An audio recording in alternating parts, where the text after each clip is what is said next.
Well, thank you. Kate's already mentioned the book that this is a part of. This is a chapter in the book. What I'm talking about today, takes the story of integrating faith and learning at Calvin from the early 1900s to the early 1950s with a little coda at the end, if we have time, about the 1960s. I want to mention one person. When you write a book like this, you're mostly using secondary sources a lot of the time. I wrote it over about 16 months.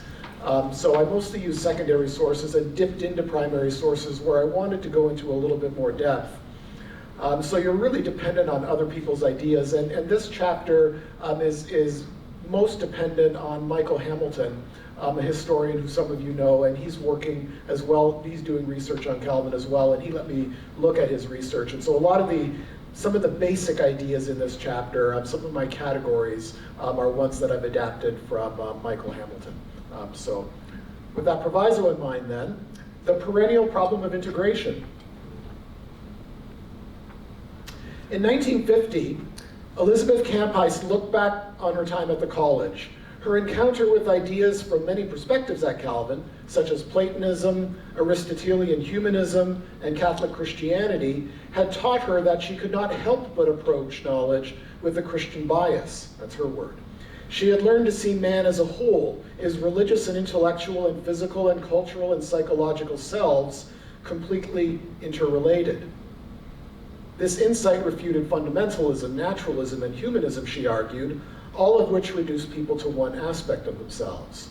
It also challenged her to temper any passion with a sense of its place in an ordered universe, the basis of which is God.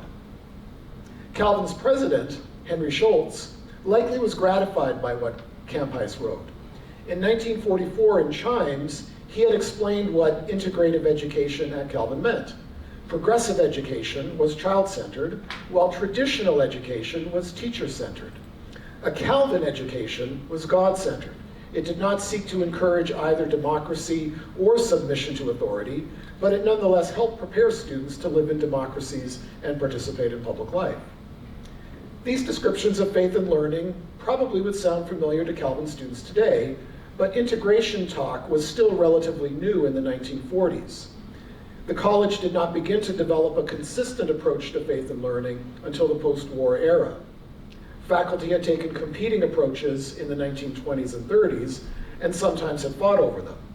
Calvin's Board of Trustees and leaders in the Christian Reformed Church, I'll just use CRC after this, occasionally had feared that faculty were not bringing faith into the classroom, or were doing it in unreformed ways. In 1952, Calvin's annual report to the CRC Synod included a section on that perennial problem of integration. This lecture tells the story of the perennial problem at Calvin from the early 1900s to the 1950s. It examines competing goals and methods for what eventually became known as integration. The ideals of integrative or whole person education were not unique to Calvin, however. They were common in this era at Protestant, Catholic, and secular schools as responses to fragmentation in higher education. And if the approach to integrating faith and learning became more consistent at Calvin in the 1940s and early 1950s, conflict over it did not disappear. So let's start with the larger context, a bit of a history of the origins of the idea of integration. American colleges and universities in the early 19th century generally had a capstone course in moral philosophy. Students took it as seniors. This moral philosophy was rooted in common sense realism, which was a fusion of Protestant theology and moderate Enlightenment thought. It had emerged among Scottish Presbyterians and become common among Anglo-American Protestants in North America. The course varied, with more emphasis on theology at Christian institutions and more on philosophy, reason, and intuition at secular ones. Public universities often had a generic Protestant cast. Roman Catholic colleges had a similar course based on the thought of Thomas Aquinas. All of these schools typically had inherited a strong liberal arts emphasis on classical languages and the humanities from medieval universities. Both moral philosophy and classical curricula included practical training in agricultural and mechanical programs and other professions. Challenges to classical curricula included practical training in agricultural and mechanical programs and other professions. The emergence of modern disciplines in the humanities and social and natural sciences, and electives, with students taking courses that interested them rather than following prescribed tracks. The challenges to moral philosophy were religious pluralism and secularization in intellectual life and society. These challenges eventually led to criticism of the Protestant capstone courses at many private and public colleges and universities. The result of these trends, both of them, was fragmentation in education and society. Integration became a goal precisely because it had become a problem. Higher education leaders began to talk about whole person education in the late 1800s, some of them using integration to describe what they were after. American educators also began to emphasize the need to train students as citizens, especially after World War I, when Western civilization components in general education requirements emerged. So this is the context for Calvin's emphasis that Christian faith and Reformed worldview were relevant for all aspects of life and learning, not just on Sundays and during chapel. Abraham Kuyper's thinking, the Dutch theologian, pastor, prime minister, on worldview and education, dubbed Neo-Calvinism, had emerged in a similar context in Europe. He had borrowed from the German concept of world and life view. James Orr, a Scottish Presbyterian, had developed a similar approach to Kuyper's. Catholic thinkers were promoting Neo-Thomism or Neo-Scholasticism, restating the thought of Thomas Aquinas to address modern problems. They referred to their whole person approach as integralism. So Neo-Calvinism and integration thus were not uniquely Dutch Reformed and not uniquely Christian. Calvin College and Seminary's approach to learning was a variation on a theme. An emphasis on the relationship between Christian faith, Reformed worldview, and learning became part of Calvin's mission in the 1890s and early 1900s. This happened as Kuyper's ideas took root in the CRC and as the theological school's literary program, a preparation program for aspiring clergy, evolved into a preparatory department and then Calvin College. Thinking about integration at Calvin fed into three broad overlapping categories, and here's where I'm borrowing from Michael Hamilton. An emphasis on community ties between Calvin and the church, a didactic approach in which Reformed theology spoke to all areas of learning, and a dialogue approach, dialogue between Reformed thought and various areas of study.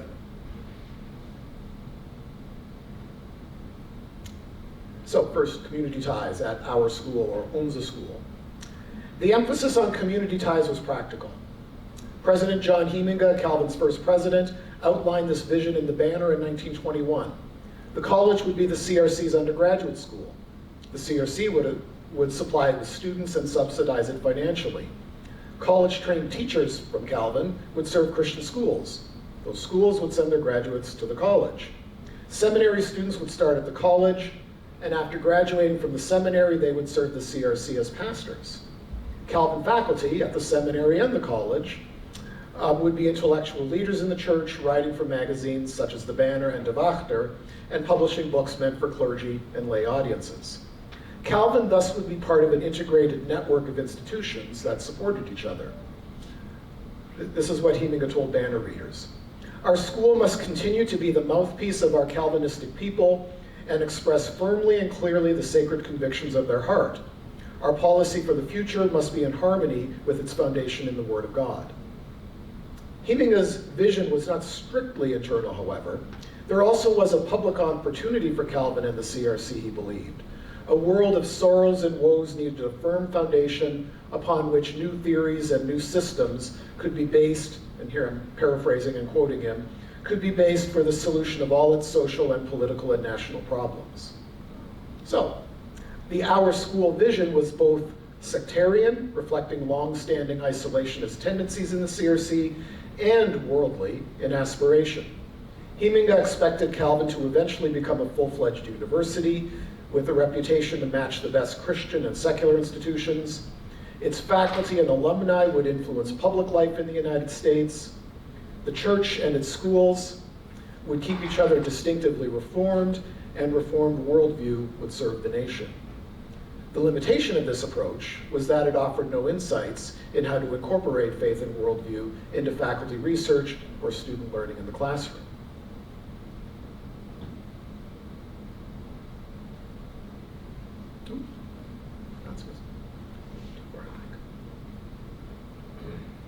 Oh, all right, I'm missing a slide.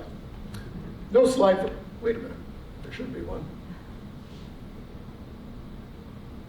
Oh, it somehow disappeared. All right, well, so imagine I'm Louis Burkhoff up there. I'm the president of the seminary. The didactic approach to oh, it did show. Yeah.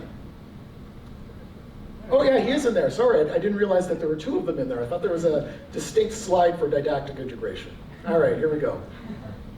The didactic approach to integration can be described as a form of one-way integration that protected and promoted orthodoxy. Reformed theology and biblical orthodoxy from this viewpoint properly spoke to all areas of learning and life, but generally should not be influenced by them. Didactic integration included several streams, some of them Kuyperian, some of them anti-Kuyperian. CRC leaders and Calvin faculty and students whose views of Christian education focused on piety or on fidelity to the Reformed confessions often viewed Kuyper's worldview idea as a distraction at best and dangerous at worst. Phapa Ten-Hoor, a seminary professor, fought in the 1900s and 1910s against Kuyper's view of theology as a science, like other disciplines. Theology was sacred, he insisted, to be studied with devotion as its goal, whether in study itself or in the training of pastors, whose calling was to cultivate piety among their parishioners. Ten-Hoor's colleague Ralph Jansen agreed that one of theology's purposes was piety, but like Kuyper, Jansen also viewed theology and biblical study as academic fields in which Christians should engage scholars of diverse religious and secular backgrounds. From Ten-Hoor's perspective, Jansen's approach inevitably would prefer theology and biblical study, inevitably leading to unorthodoxy. Ten-Hoor would play a role in getting Jansen fired by Synod in 1922. Being a Reformed institution meant maintaining confessional piety, orthodoxy, and morals on campus. Some faculty who embraced Kuyper's ideal of Christian worldview shaping learning did so by mostly emphasizing antithesis, opposition between Christians and the world. They proclaimed the superiority of Reformed theology and philosophy over other forms of Christianity and over other religions and worldviews.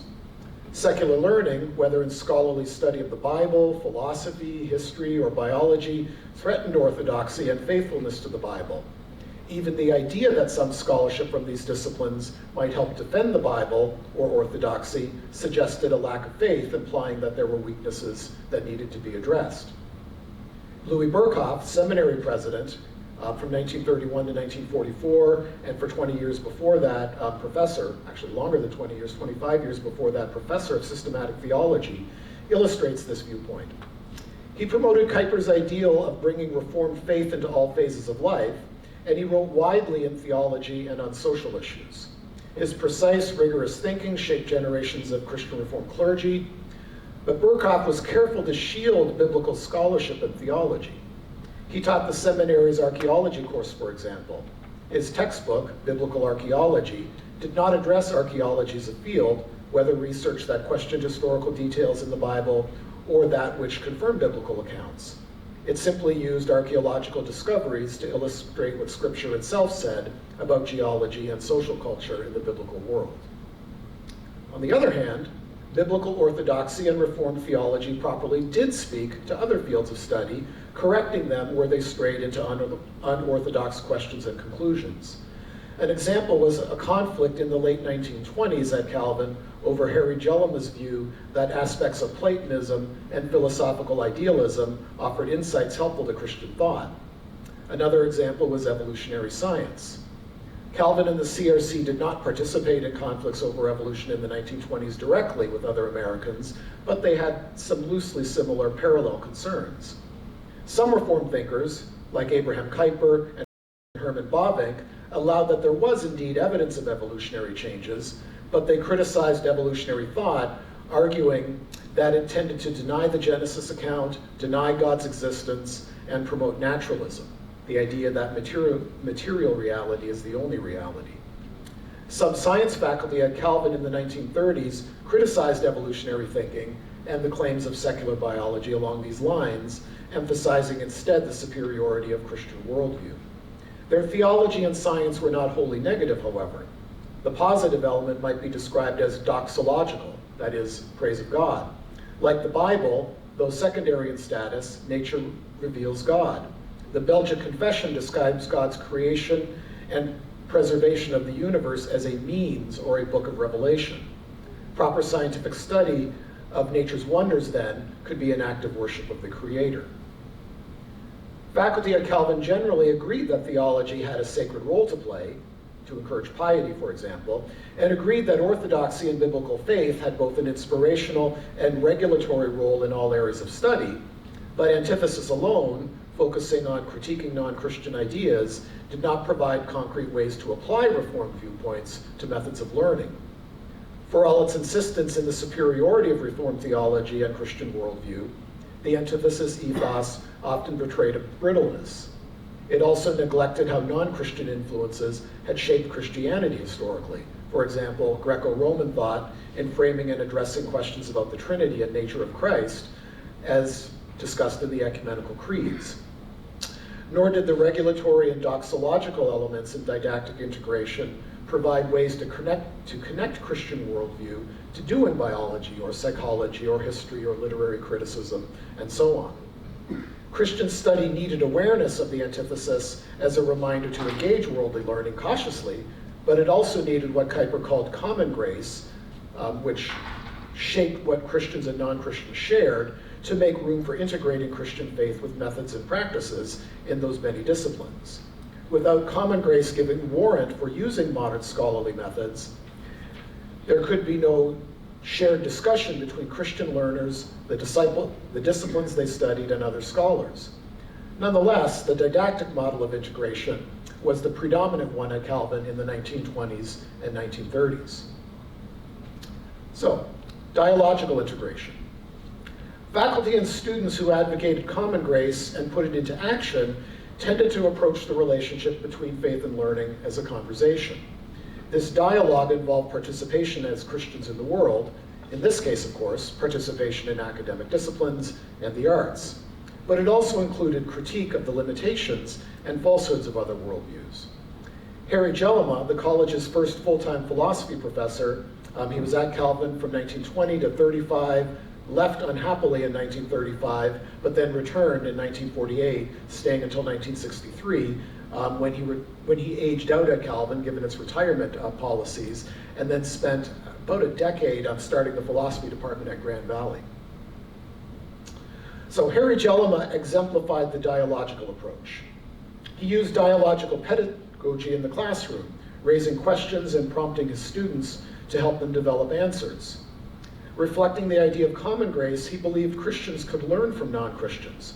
Christians could study Plato's conception of truth, for example, and his critique of the sophists, who viewed truth as relative. Plato's critiques could help Christians respond to modern relativism. Jellema also found ideas in some aspects of modern philosophy useful, notably idealism's discussion of the ground of existence. For Christian, this ground was God, not the creation. Idealism's way of conceptualizing ground helped Jellema make a philosophical case for the claim that Christian worldview was relevant for studying all aspects of reality. At the same time, Jellema generally was critical of the modern mind, arguing in an antithetical fashion that naturalism and relativism were incompatible with Christian faith and worldview. The dialogue approach offered warrant for Christian scholars and students to bring the methods of modern disciplines and the insights of non-Christians into the classroom. Much of what historians, literary critics, archaeologists, and sociologists do is interpret evidence and data, whether texts, objects, or statistics. Interpretation involves assessing what reliable facts the evidence yields. More importantly, interpretation is necessary for assessing the significance and meaning of facts, evidence, historical contexts, and contemporary issues. It also shapes how scholars use evidence and facts in developing arguments and explanations about natural, social, and cultural phenomena.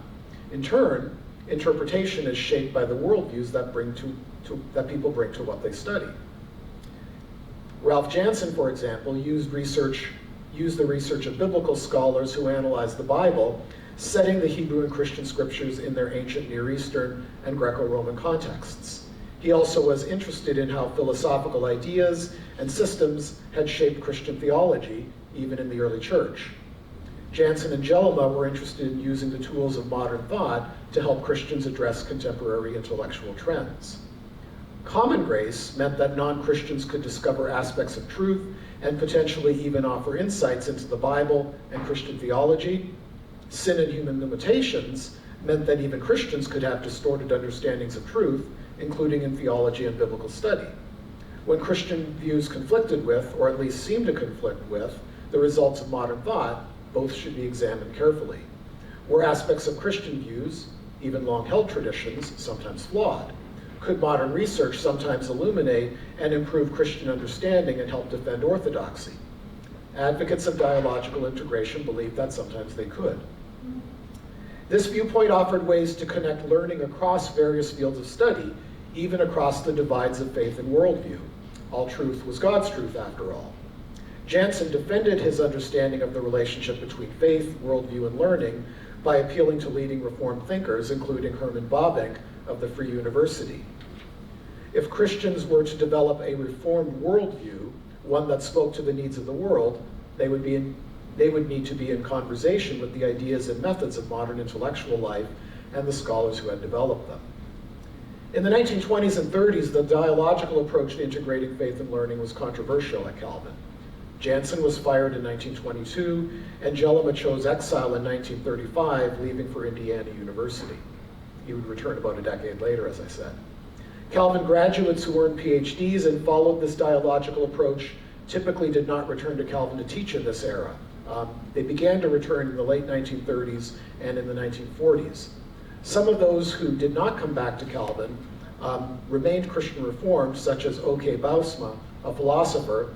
Others joined mainline Protestant churches. On the other hand, graduates from the 1950s who earned PhDs, such as Nicholas Wolterstorff, more often would return to Calvin, have productive careers there, and have an impact on their scholarly fields, as well as at the college and in the Christian Reformed Church. A significant number of students at Calvin yearned for more of the dialogical approach. Jellema took over Jansen's fortnightly club in 1920. It evolved into the Plato Club. Jellema also led similar clubs for women and seminary students. Members of these clubs read widely in philosophy and discussed worldview issues related to education, ministry, ethics, and knowledge. Students also wanted to discuss the arts, including movies, from a Christian perspective. Christianity could not speak to all areas of life, students argued, if Christians were not participating in them.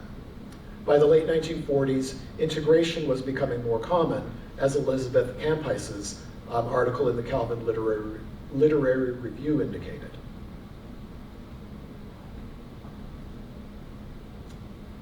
Another example of integration of faith and learning in that more positive dialogical style, the Calvin Forum. An example of faith integration as engagement outside the classroom was a magazine called the Calvin Forum.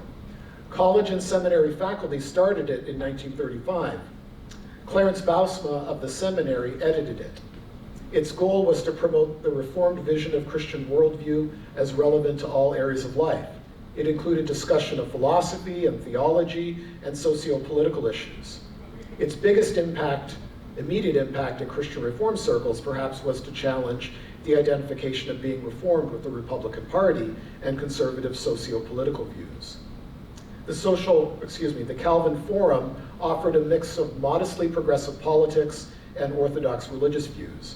Critics of it saw signs of humanism and Marxism in it, or argued that Christians should focus on piety, not social action. Forum writers debated what Calvinist social action entailed. Henry Reiskamp discussed taking the dollar off the gold standard. Peter Hoekstra defended the New Deal, arguing for a broad role for government. Clarence Bauma wrote on labor unions, Christian duty in wartime, and the need for a new League of Nations. Reformed scholars beyond Calvin contributed too. Amory Vandenbosch argued that Christian political parties would not work in the United States. Bauma in 1938 took part in a campaign to clean up corruption, in Grand Rapids city government. The Calvin Forum faltered in the early 1950s when Bauma became ill. It shut down in 1956 after another editor, Cecil DeBoer, died. It was one in a long line of neo-Calvinist magazines that took on the World and Life View project, from Religion and Culture in the 1920s to the Reformed Journal in the 1950s to 1990s. Magazines like these often were founded in response to the church and society going through difficult transitions and difficult conflicts.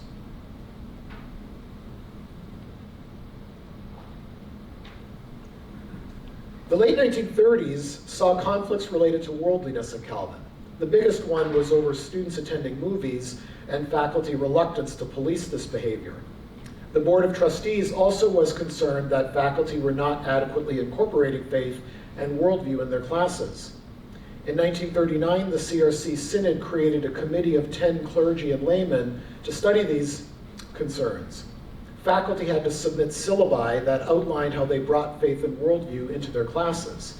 The syllabi provide a snapshot of how faculty were doing integration, and by integration here I mean all the possible categories, not simply the dialogical one. Most faculty took a didactic approach, emphasizing why Reformed Christianity was right and other theological traditions and worldviews wrong. Some were moralistic, making judgments on various specific issues. Some were doxological, arguing that the creation and the order of the universe revealed the Creator. Some supplemented antithesis tendencies with mention of common grace and the two books of Revelation, Scripture and Nature. Most were theoretical, describing high principles but not indicating concrete ways to bring worldview into the disciplines they taught. A few showed no evidence of integration, simply outlining the topics in their courses. Finally, a few took cautious two-way dialogue approaches to integration. Even here, though, the dominant tone typically was one that secular views were incomplete for not acknowledging the Creator. Find that the growing influence of dialogical integration was unsettling some students was the case of the Sacred Seven.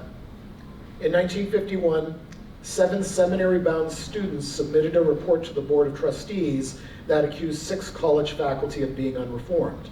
One of them was Jelima. His Socratic method of teaching was cruel, the report claimed. It left students with unsettling questions rather than strengthen their convictions. 3 literature faculty focused too much on literary analysis of texts to the detriment of assessing the moral and religious implications of those texts. Worse, the faculty assigned realist fiction that depicted humans in all their sinfulness, including sexual sinfulness, rather than Christian literature that was morally and spiritually uplifting. Man is being enthroned at Calvin College rather than God, the 7 students told the board. The report was poorly argued and in places descended into ad hominem, but it was rooted in a long-standing understanding of the relationship between faith and learning at Calvin. It reflected the didactic model in its suspicion of worldly learning and culture and its insistence that learning should defend and encourage Reformed orthodoxy.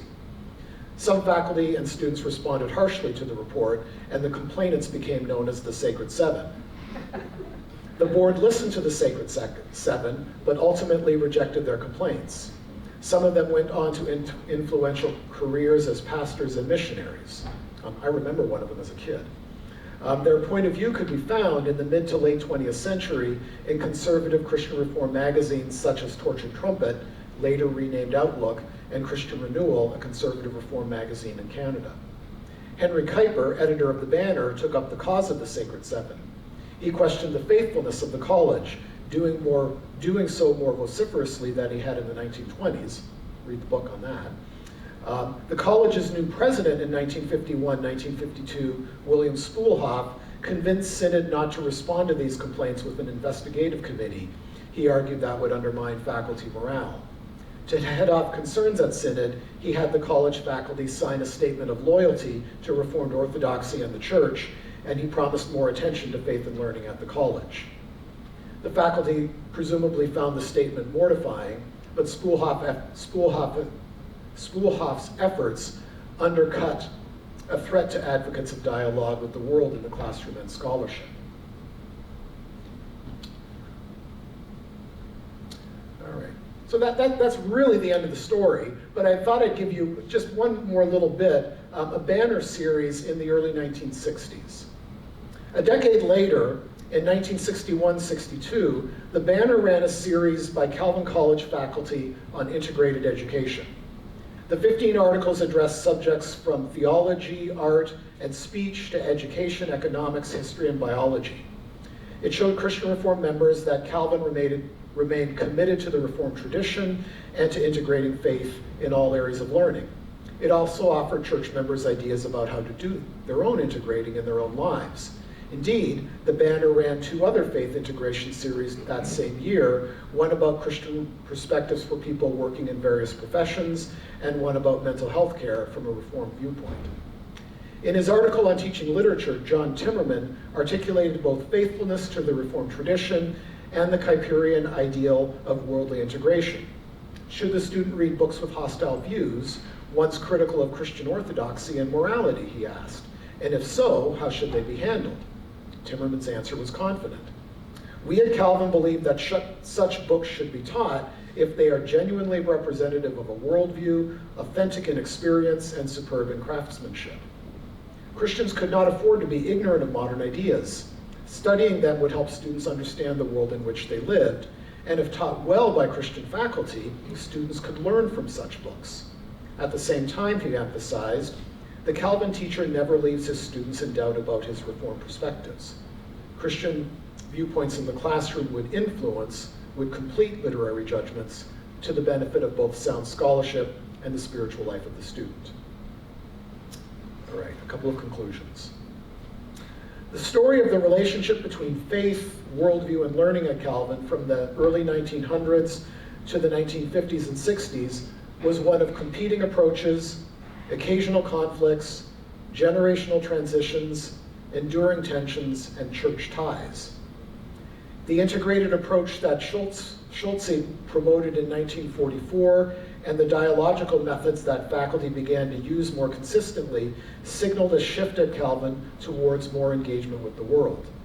Kampheis's appreciative Calvin literary review essay suggests that students noted the change.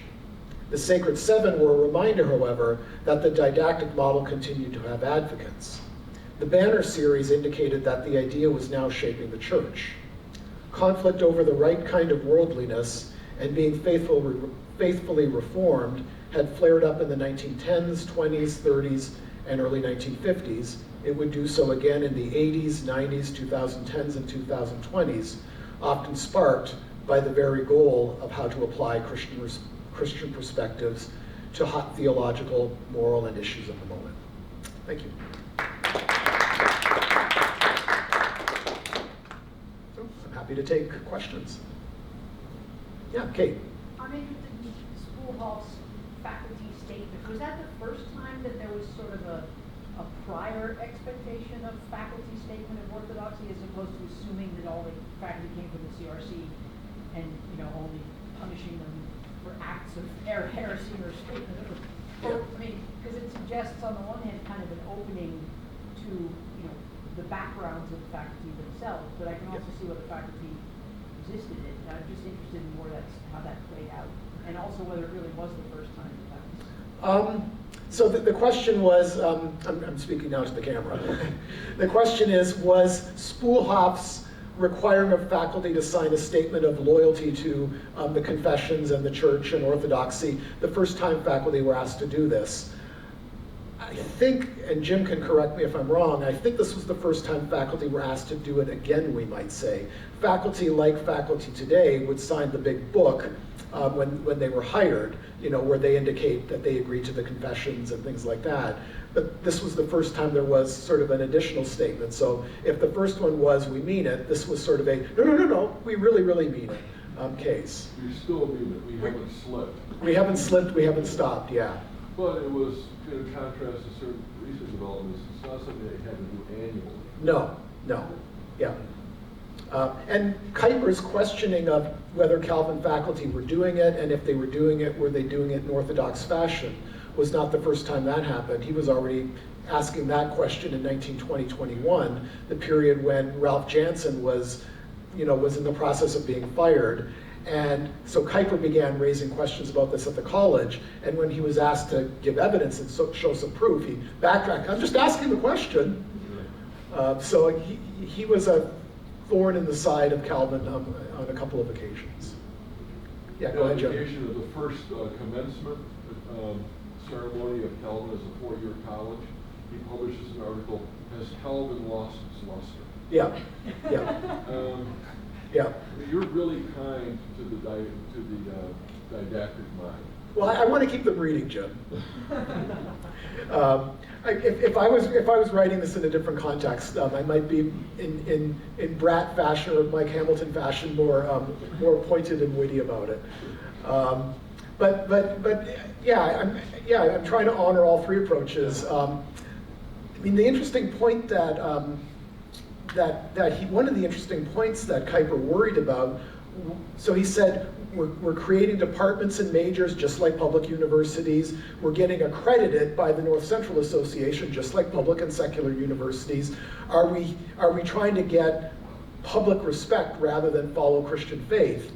And what he didn't understand, and the question of accreditation is still raised sometimes in precisely these terms, what he didn't understand was that accreditors would actually do the opposite. They wanted to know what your mission was, how you defined it, and how you planned to carry it out, and their job was to hold you to what you said you were going to do.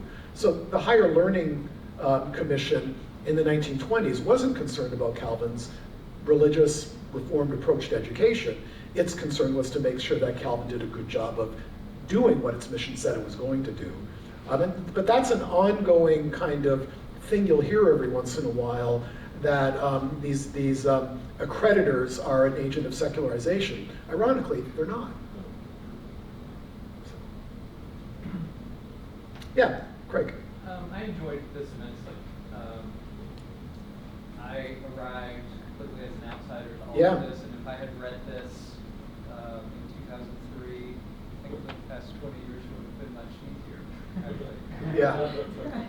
And I don't know quite how to ask this, but in some way I'm asking kind of historiographic. I mean, I feel like people were asking about integration, and maybe they had this framework and just weren't using this framework, but I didn't necessarily always feel that people had that framework. I often felt when I got an integration question, I had to kind of interpret what someone wanted integration to be, and sort of respond in a way that would be satisfactory. Yeah, so Craig's question is about saying it would have been interesting to read something like this or know this when he began at Calvin, to know some of this history, to help him find his way in conversations at Calvin about, are you doing integration in faith and learning, and figuring out what people were implying and meaning by the way they framed the question and taught themselves.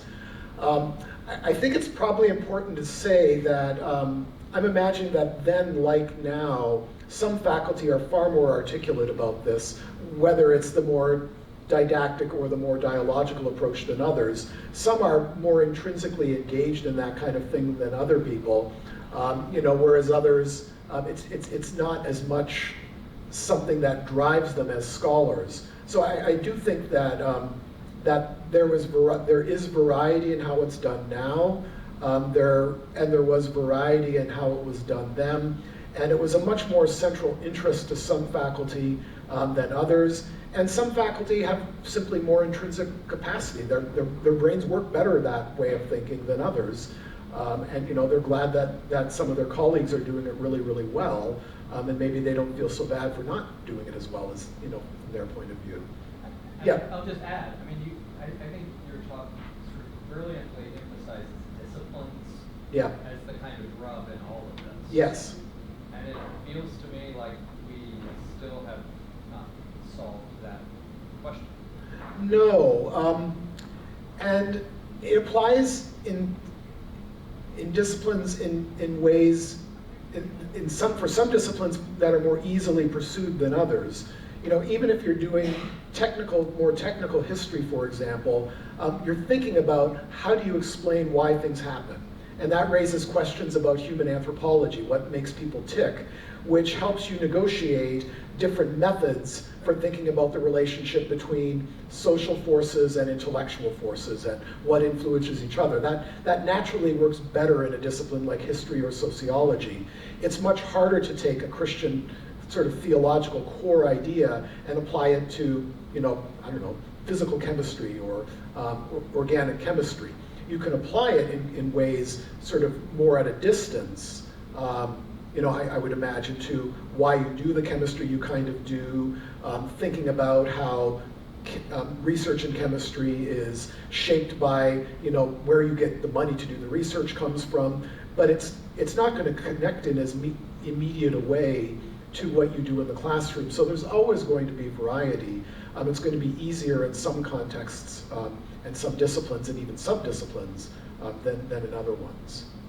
And that's where I think it's heartening, at least for me, when I think about how the conversation has evolved in recent years, say the last 25, 30 years at Calvin, is whatever your classroom, chemistry, biology, philosophy, history, art, what have you, we now also think about how does the classroom space and the mode of pedagogy that you use shape learning, and how do the modes of pedagogy and the classroom spaces align well or not align well, with a reformed understanding of human, worldview.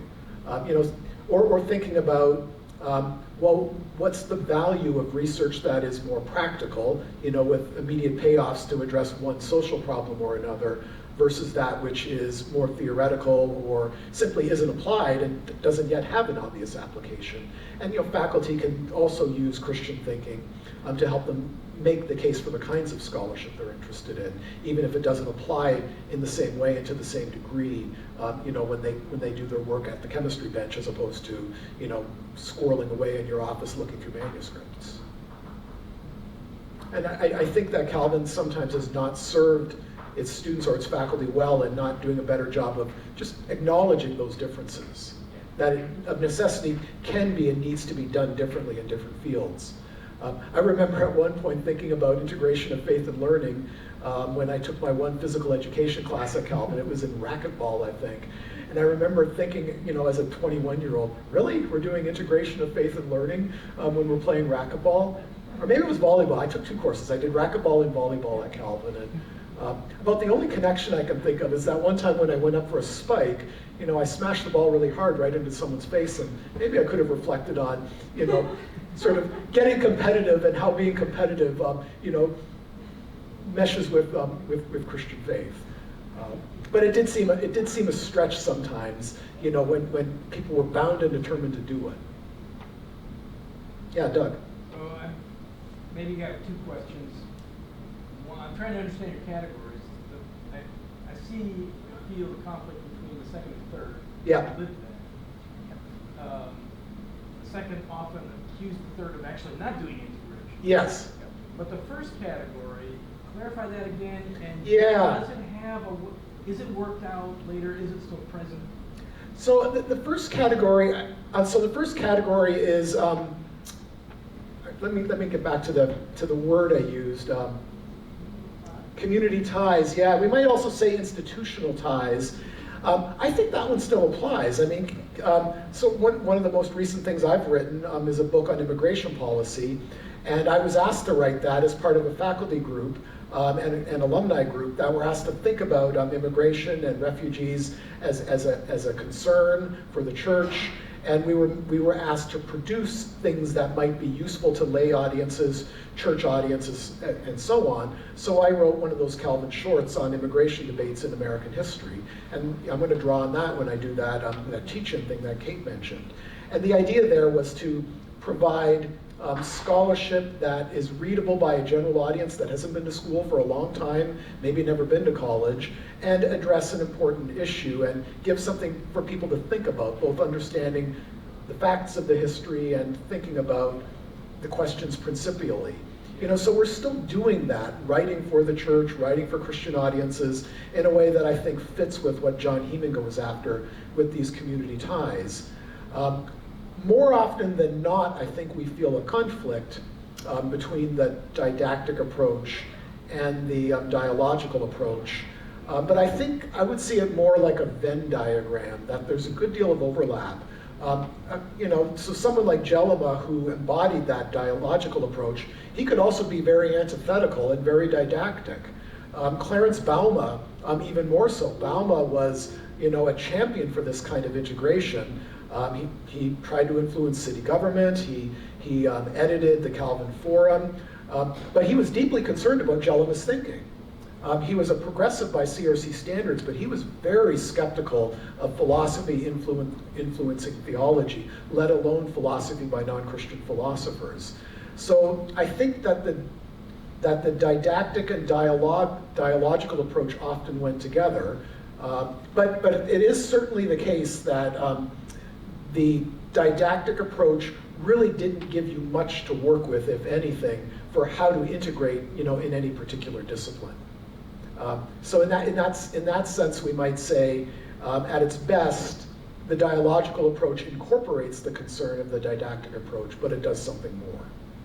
And that more is essential for really understanding how to integrate, between worldview, theology, faith, and disciplines. And the dialogical approach is also really important for thinking about how to integrate across disciplines. Okay, Yeah. so let me follow that up. There was one other term you used that was interesting, doxologic, and here's why I asked.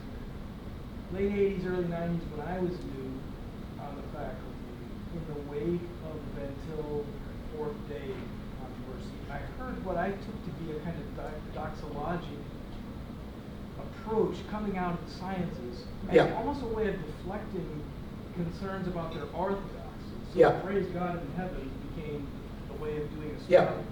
Okay, but I sense that you're talking about something slightly different than that, or broader than that, right? No, I think that's roughly what I'm talking about, that the doxological approach, it can be fitted into the dialogical approach, but it more often corresponds to a way for people in the sciences who are really more deeply rooted in that didactic approach to express something positively, in the sense of, rather than the didactic approach being merely about, whoa, you're taking that idea too far, you're going from, say, acknowledging the evidence that evolution happens to beginning to slip into an evolutionary philosophy that is compatible with Christian faith.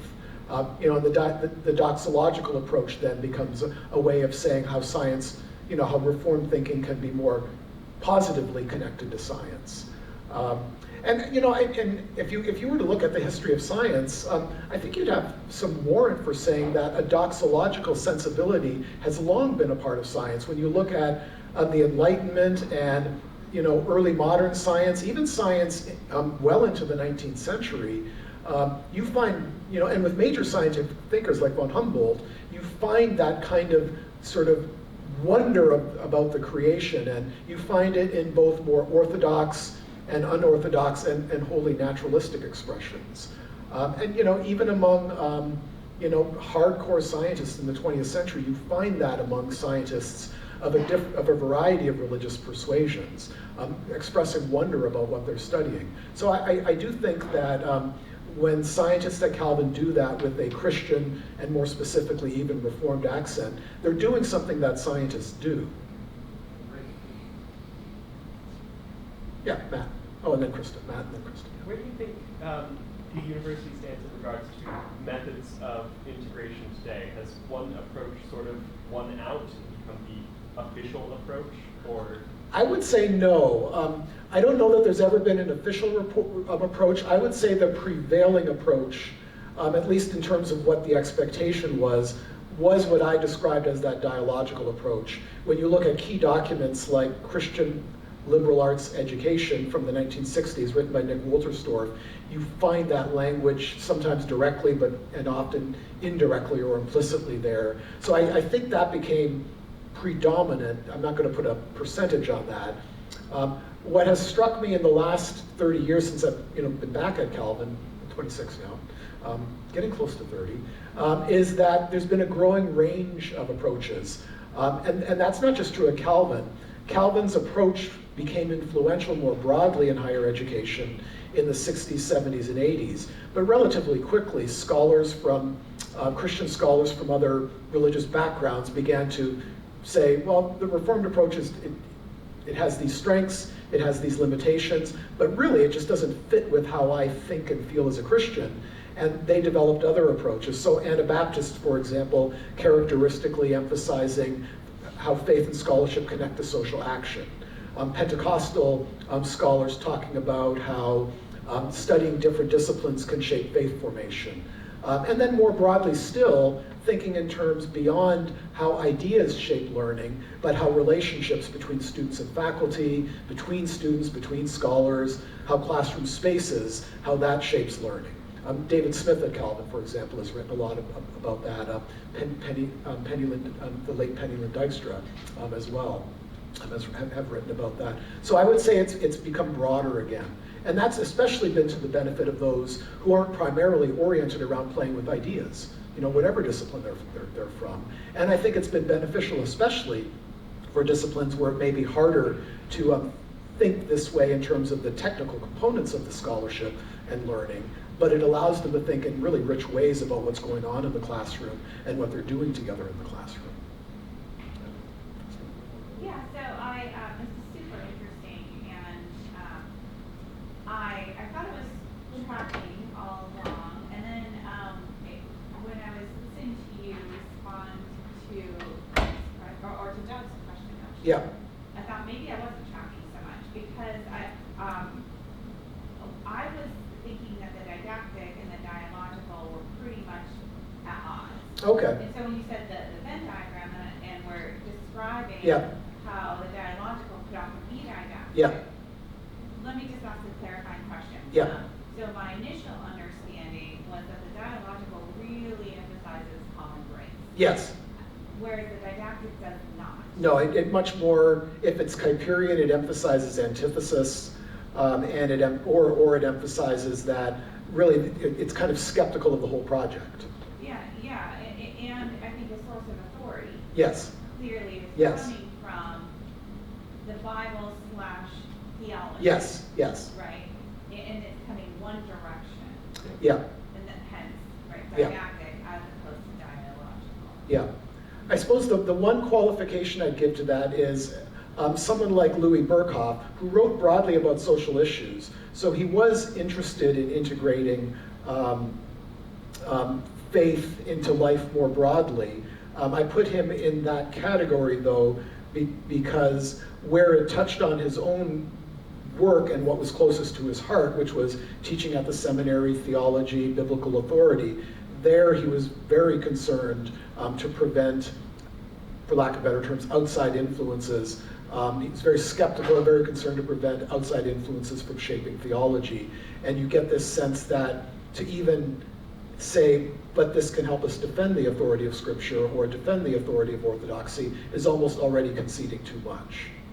And then one more question. Yep. And without just getting, carrying this forward and building on Matt's question, would it be right to characterize kind of the Calvin of the 70s, 80s, 90s as really swinging in the dialogical Yes. direction? And would you agree that maybe in the last few years we are swinging back towards the didactic in light of Yeah. the thinking that we're on Yeah. the side now? Well, absolutely. That there's a strong push towards the didactic. I think if I were to try and put a very fine point on it, I would say that the ideal is still to integrate in dialogical fashion, but with a much stronger shadow of the didactic on certain topics at least.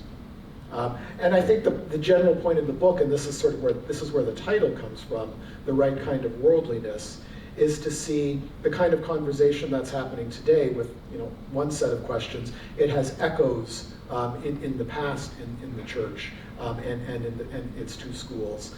And so the conflict or the pressures today are echoes of pressures in the past. And that's where, as you suggested, return, if not a return to the didactic, at least a return of the didactic and more influence of that, I think it is obvious in the last, say, 15, 20 years.